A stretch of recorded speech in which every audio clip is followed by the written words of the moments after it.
కలియుగం ఎప్పుడు ప్రారంభమైంది? ఇప్పటి వరకు ఎన్ని సంవత్సరాలు గడిచాయి?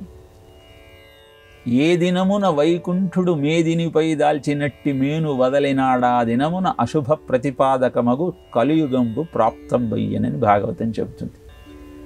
చతుర్యుగాలలో కృతేతు నరసింహభూ, త్రేతాయాం రఘునందన, ద్వాపరే వాసుదేవస్య, కలో శ్రీ వెంకటనాయక అని ఒక్కొక్క యుగానికి ఒక్కొక్క దేవతామూర్తిని అధినాయకుడిగా నిర్ణయించి వారిని ఆరాధిస్తూ నీ జీవితాన్ని అద్భుతంగా గడుపుకోమని తెలియజేసింది శాస్త్రం.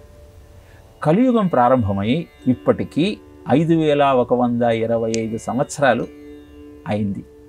కృష్ణుడు తన అవతారం సాలించటంతో కలియుగం ప్రారంభమైంది అని మనం తెలుసుకున్నాం కనుక మన కాలమానం ప్రకారం సామాన్య శకంలో కృష్ణుడు ఎప్పుడు జన్మించాడు అంటే ఫిబ్రవరి 18, 3102వ సంవత్సరం సామాన్య శకానికి పూర్వం కృష్ణ పరమాత్మ జన్మించాడు.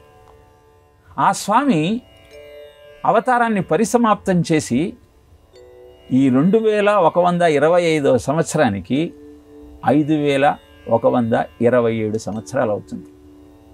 ఇలా జ్యోతిష శాస్త్రాన్ని అనుసరించి శ్రీకృష్ణ పరమాత్మ జన్మించినటువంటి ముహూర్తాన్ని నిర్ణయించి కాల నిర్ణయం చేసిన వారు భారతీయ జ్యోతిష్య విజ్ఞానం తెలిసిన మహాపండితులు. ఈ విజ్ఞానం తెలుసుకోగలిగితే కాలచక్రం యొక్క స్వరూపం మనకు అర్థమవుతుంది. యుగ లక్షణాన్ని అనుసరించి మనం ఆచరించాల్సిన ధర్మం ఏమిటో మనం తెలుసుకోగలుగుతాం.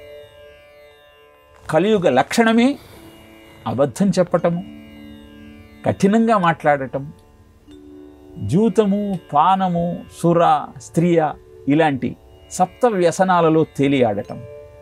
మరి అలాంటి కల్మషాన్ని పోగొట్టుకోవాలి అంటే ఆ పరమాత్మను కీర్తిస్తూ ఆ కృష్ణుడు చూపిన బాటలో ఆయన సందేశమైన భగవద్గీతను పారాయణ చేస్తూ కలియుగ దైవమైన వెంకటేశ్వర స్వామి యొక్క కృపా కటాక్ష వీక్షణాన్ని అందుకోవటం కోసం ఆయనను ఆశ్రయించి ఆయనను పూజిస్తూ జీవితాన్ని ధన్యం చేసుకునే ప్రయత్నం చేసినప్పుడే అది సాధ్యమవుతుంది. కనుక యుగ ధర్మాన్ని అనుసరించి ఎలా నీ జీవన విధానాన్ని సంస్కరించుకోవాలో పెద్దలు చెబుతున్నటువంటి సందేశాన్ని గ్రహిస్తూ మన జీవితాన్ని ధన్యం చేసుకునే ప్రయత్నం చేద్దాం.